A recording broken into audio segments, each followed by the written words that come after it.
এই যে গোপসোনাদের বৈষ্ণবী মাতাজিরা এখন এই কন্ডিশনে আছে। দেখো এটা মালবেরি প্রত্যেকটা ইয়েতেই এসছে, এখান দিয়েও আসবে, এখানেও এসছে, তারপরে হচ্ছে এখানটা এসছে, এগুলোতে এসছে, এমনকি নিচে, বুঝতে পারছো কি না জানি না ক্যামেরাতে, মানে নিচে একটুখানি পাতা বেরিয়েছে বলে ওখান থেকেও বেরোচ্ছে।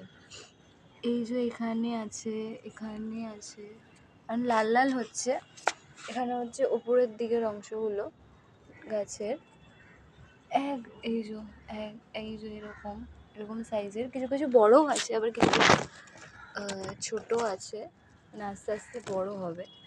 এটা যে মালবেরি এরকম আছে। আর হচ্ছে জেট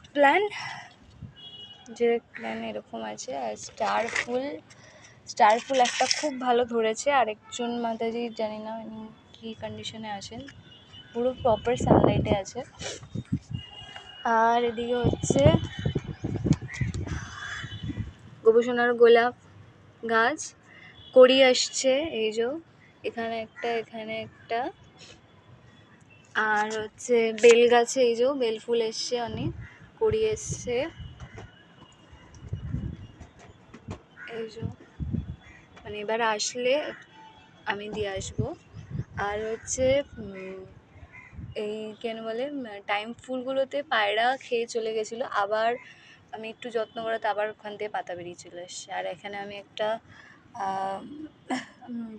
কেন বলে টাইম ফুল আলাদা করে বসিয়েছি, ঠিক আছে। আর হচ্ছে এখানে আমাদের একদম ছোট ছোট বৃন্দা দেবী আসছে, 4টে চারা এসছে অলরেডি, ঠিক আছে।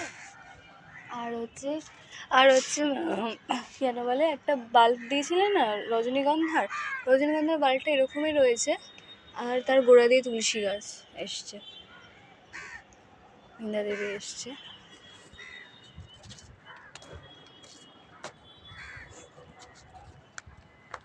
আর ওদিকে হচ্ছে বাকিজন আছে, এই জুকিনি এরকম এসছে। এই পাতাটাই না এরকম ডিজাইন এসছে, মানে এটা কি কিছু বুঝতে পারছি না। এই আমাদের বৃন্দা দেবী, যার সেবা মানে কি বলবো, যাকে সেবা করা হয়। আর বাকিরা আসছে। আর এটার মধ্যে হচ্ছে দোলন চাপাটাকে দিয়ে দিয়েছি, পুঁতে দিয়েছি। এবার আস্তে আস্তে বেরোলে এটাকে বড় ইয়েতে ট্রান্সফার করো, ঠিক আছে। আর হচ্ছে আরেকজন বৃন্দা মাতাজি, ওইটা সিঁড়িতে আছে, উঠে গেলে সমস্যা হয়ে যাবে, তাই জন্য আপনাকে পরে দর্শন করবেন। হরে কৃষ্ণ মাতাজি।